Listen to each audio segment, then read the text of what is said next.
வணக்கம் friends. Tamil golden ஸ்டோரீஸ்க்கு உங்கள வரவேற்கிறதுல நான் ரொம்பவே சந்தோஷப்படுறேன். வாங்க கதைக்குள்ள போலாம்.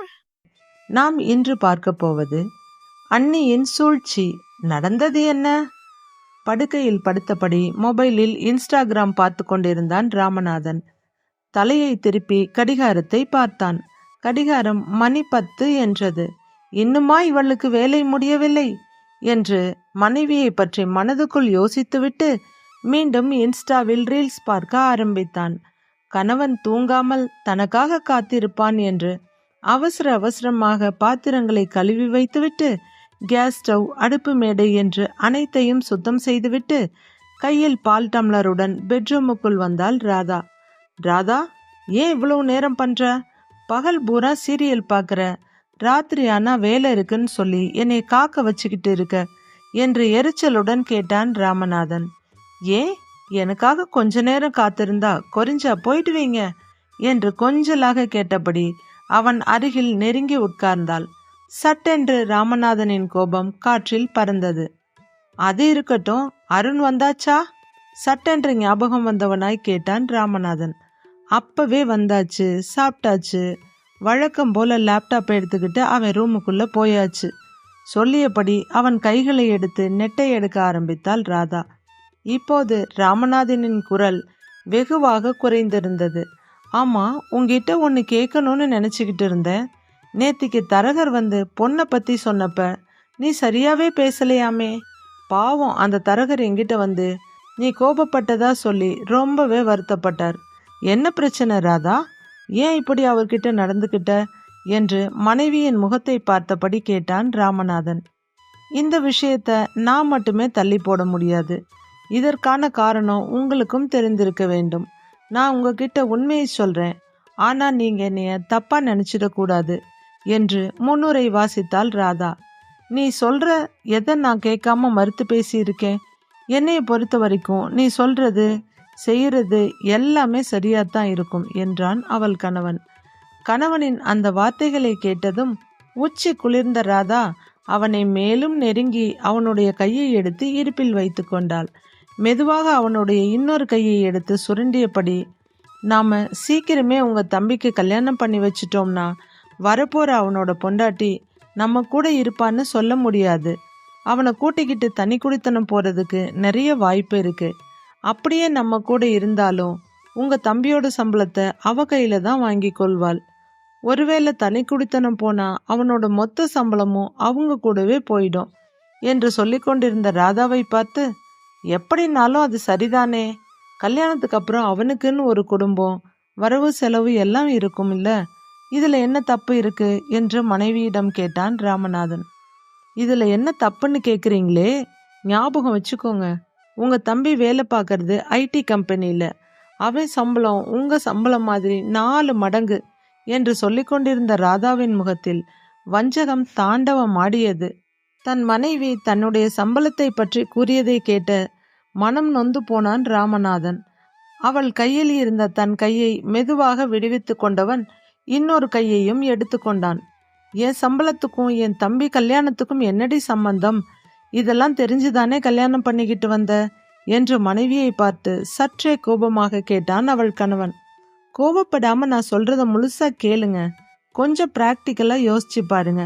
நமக்கு இருக்கிறது 2மே பொம்பளை பிள்ளைங்க. அதுங்க இன்னைக்கோ நாளைக்கோ திடுதிப்புன்னு வயசுக்கு வந்து கல்யாணம்னு நின்னா நாம திடீர்னு எங்க போறது?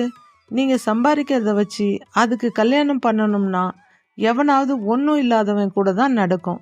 குறுக்க எதுவுமே பேசாமல் மனைவி பேசுவதை அமைதியாக கேட்டுக்கொண்டிருந்தான் ராமநாதன். ராதா தொடர்ந்தாள். அதனால இன்னும் 4-5 வருஷம் உங்க தம்பி கல்யாணத்தை தள்ளி போடுவோம். இப்ப அவன் தன்னோட சம்பளத்தை அப்படியே கொண்டு வந்து என்கிட்ட தான் கொடுக்கறான். அதுல நான் ஒரு 3 இடத்துல சீட்டு போட்டு இருக்கேன். 4 வருஷத்துல ஒரு நல்ல தொகை கைக்கு வந்துடும். அதுல நம்ம பிள்ளைகளுக்கு நகை நட்டு வாங்கிட்டு கல்யாண செலவு இதுக்கெல்லாம் ஒதுக்கிக்கலாம்.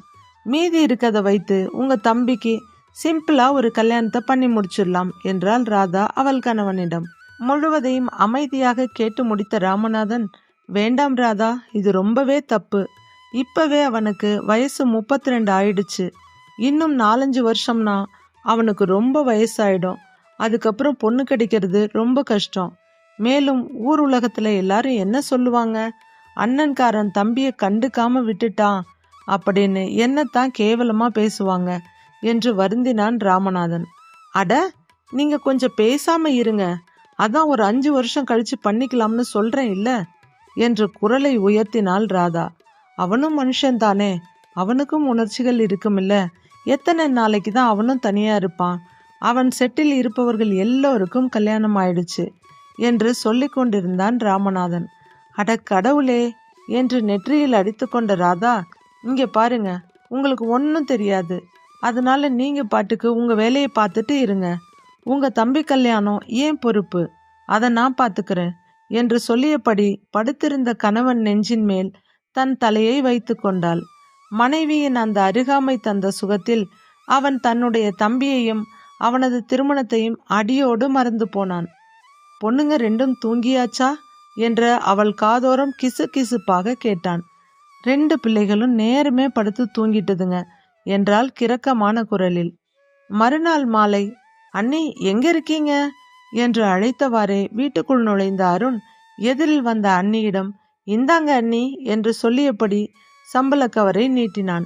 நீட்டிய கவரை வாங்கி கொண்ட ராதா, அருண், வீட்டு செலவு வர வர ரொம்ப அதிகமாயிட்டே போகுது, உங்க 2 பேரோட சம்பளம் மொத்தமுமே வீட்டுக்கு செலவாயிடுது, கொஞ்சமாவது சேர்த்து வைக்கலான்னு நினைச்சா முடியவே மாட்டேங்குது என்றால் முகத்தில் வரவழைத்து கொண்ட போலியான வருத்தத்துடன். சேமிப்பு எல்லாம் அப்புறம் பார்த்துக்கலாம் நீ, வளர்ற பிள்ளைங்க, அவங்களுக்கு எந்த குறையும் இல்லாம நீங்க தாராளமா இருப்பதை செலவு பண்ணுங்க என்று சாதாரணமாக சொல்லிவிட்டு தன் அறைக்கு சென்றான் அருண். 1 மாதத்துக்கு பின் ராதாவிடம், இது கொஞ்சமும் நல்லா இல்லை, அருண் தான் அந்த பொண்ணை பிடிக்குதுன்னு சொல்றானே, அதுக்கப்புறம் நீ ஏன் அந்த பொண்ணை வேண்டாம்னு சொல்ற, லேசான கோபத்தோடு கேட்டான் ராமநாதன். எனக்கு அந்த பொண்ணை பிடிக்கல, அவ்வளவுதான், சற்றும் தயங்காமல் சொல்லிவிட்டு அங்கிருந்து செல்ல முற்பட்டவளின் கையை பற்றி தன் புறம் திருப்பினான். இதோ பாரு ராதா, இதற்கு மேலும் நான் பொறுக்க மாட்டேன், இந்த கல்யாணத்தை உடனே நடத்த போறேன், நடத்தி காட்டத்தான் போறேன் என்று சவால் விடுவது போல சொன்னான் ராமநாதன். இதுவரை தன் பேச்சுக்கு எதிர்ப்பு தெரிவிக்காத கணவன் இன்று சவால் விடும் அளவுக்கு வந்துவிட்டதை கண்டு உள்ளுக்குள் கலக்கமுற்ற ராதா, அப்படி ஏதாவது நடந்தால் நான் தற்கொலை செய்து கொள்வேன் என்று தனது இறுதி அஸ்திரத்தை எடுத்து வீசினாள். அதிர்ந்து போனான் ராமநாதன். எதுக்கு இப்படியெல்லாம் பேசுற, இப்ப நான் என்ன சொல்லிட்டேன், உனக்கு அந்த பொண்ணை பிடிக்கலன்னா விடு, வேண்டாம், வேற பொண்ணை பார்த்துட்டா போச்சு. தன் கோபம் மொத்தத்தையும் தூக்கி எறிந்துவிட்டு தடாலி என்று சரண்டர் ஆனான். இங்க பாருங்க, அன்னைக்கு சொன்னதுதான் இன்னைக்கும் சொல்றேன், உங்க தம்பி சம்பளம் மொத்தத்தையும் அப்படியே சீட்டு போட்டுக்கிட்டு இருக்கேன், நம்ம பொண்ணுங்க கல்யாணத்துக்காகத்தான், நல்ல தொகை சேர எப்படியும் இன்னும் 3-4 வருஷம் ஆகும், அதுக்கப்புறம் உங்க தம்பியோட கல்யாணத்தை பத்தி யோசிச்சுக்கலாம், அதுவரை இந்த பொண்ணு இல்லை, எந்த பொண்ணையும் எனக்கு பிடிக்காது என்று மிகவும் சாதாரணமாக சொன்னாள் ராதா. இங்கே பாரு, நான் சொல்றது கேளு, 3-4 வருஷங்கிறது ரொம்ப அதிகம் என்று ராமநாதன் கெஞ்சி கொண்டிருக்க அவனை துளியும் சட்டை செய்யாமல் அங்கிருந்து சென்றாள் ராதா.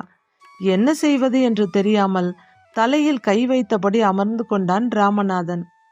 மறந்துவிட்டு போயிருந்த லேப்டாப்பை எடுப்பதற்காக அருண் வீட்டுக்கு வந்தபோது தன் அண்ணனும் அண்ணியும் பேசிக் கொண்டிருந்ததை கேட்க நேரிட்டது. அவர்கள் பேசியதை கேட்ட அருண் உறைந்து போனான். கடவுளே, என் அண்ணியா இப்படி, அம்மாவுக்கு பிறகு அண்ணியத்தானே அம்மாவா நினைச்சிருந்தேன், கேவலம் என் சம்பளம்தான் அவங்களுக்கு முக்கியமா, நான் இல்லையா, அவங்க என் மேல காட்டின பாசமும் பரிவும் பணத்துக்காகத்தானா, அப்ப இந்த உலகத்துல எல்லோருமே இப்படித்தானா. தன் உடலின் மொத்த சக்தியும் உறிஞ்சப்பட்டதை போல தளர்ந்து போனான். தான் வந்த சுவடே தெரியாமல் ஆபீஸுக்கு திரும்பினான் கனத்த இதயத்தோடு. அலுவலக வேலையில் மூழ்கியிருந்த போதிலும் அவ்வப்போது அண்ணியின் வார்த்தைகள் ஞாபகத்தில் வந்து வந்து போக உடைந்து போன மனதுடன் யாரிடமும் பேசாமல் இறுகி போய் அமர்ந்திருந்தான் அருண்.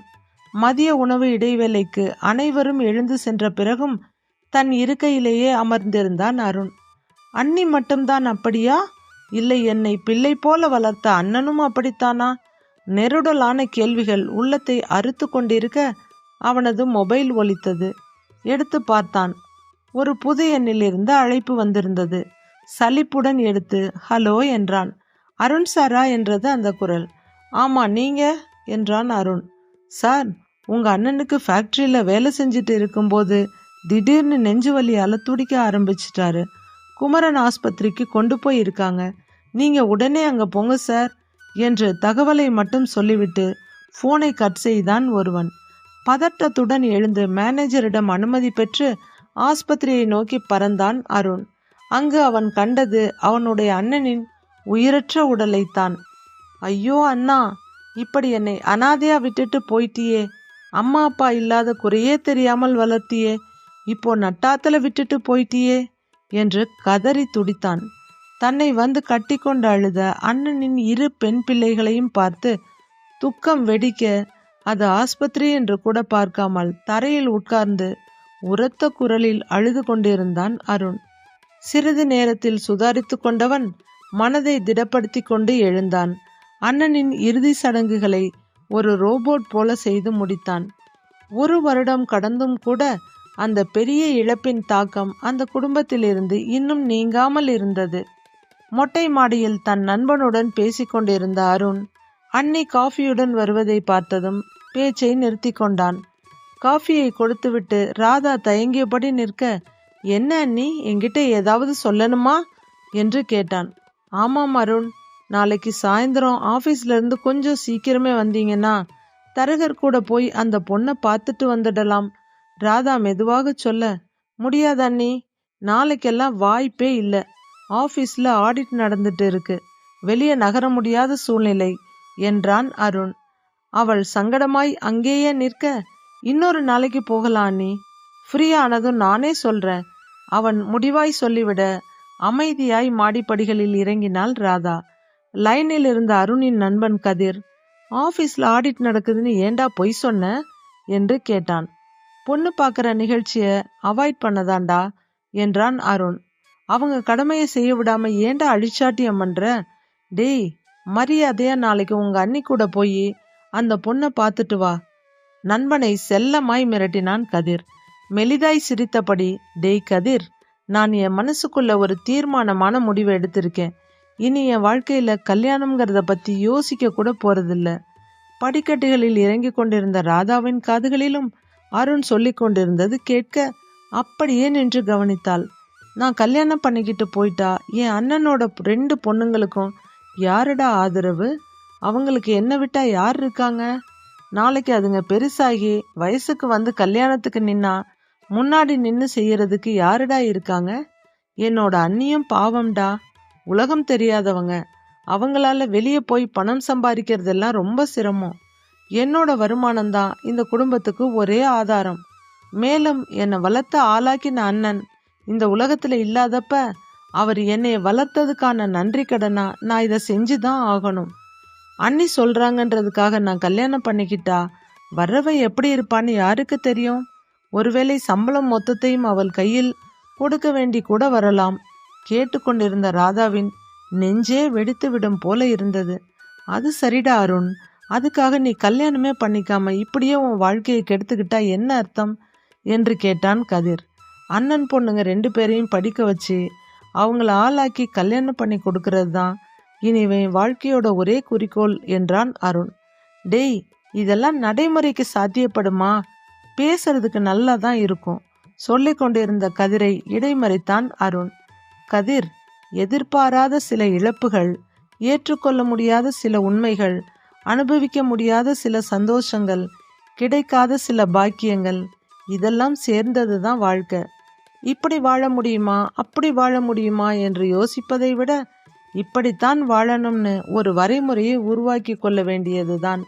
மனது உறுதியாக இருந்தால் சாத்தியமில்லாதது கூட சாத்தியமாகிவிடும். நீ இதெல்லாம் போட்டு குழப்பிக்காம போய் தூங்கு, நாளைக்கு ஆஃபீஸ்ல பார்க்கலாம் என்று அருண் போனை கட் செய்தான். படியில் நின்றபடி இதையெல்லாம் கேட்டுக்கொண்டிருந்த ராதா பொங்கி வந்த அழுகையை அடக்க முடியாமல் வாயை கையால் மூடியபடி பூஜை அறைக்குள் நுழைந்தவள் சத்தமில்லாமல் அழ ஆரம்பித்தாள். அங்கே அத்தனை சுவாமி படங்களிலும் அருண் தான் தெரிந்தான். சூழ்ச்சி செய்பவர்களும் அடுத்தவர்களுக்கு கெடுதல் செய்பவர்களும் ஒன்றை நன்கு அறிந்து கொள்ள வேண்டும். இது போன்ற மனிதர்கள் தானும் கெட்டு அடுத்தவர் வாழ்வையும் அழித்து விடுவர். பகைவர்க்கும் அருள்வாய் நன்னெஞ்சே. கதையை படித்த கேட்ட அனைவருக்கும் நன்றி. கதை பிடித்திருந்தால் லைக் செய்து நமது சேனலை சப்ஸ்கிரைப் செய்து கொள்ளுங்கள். நன்றி, வணக்கம்.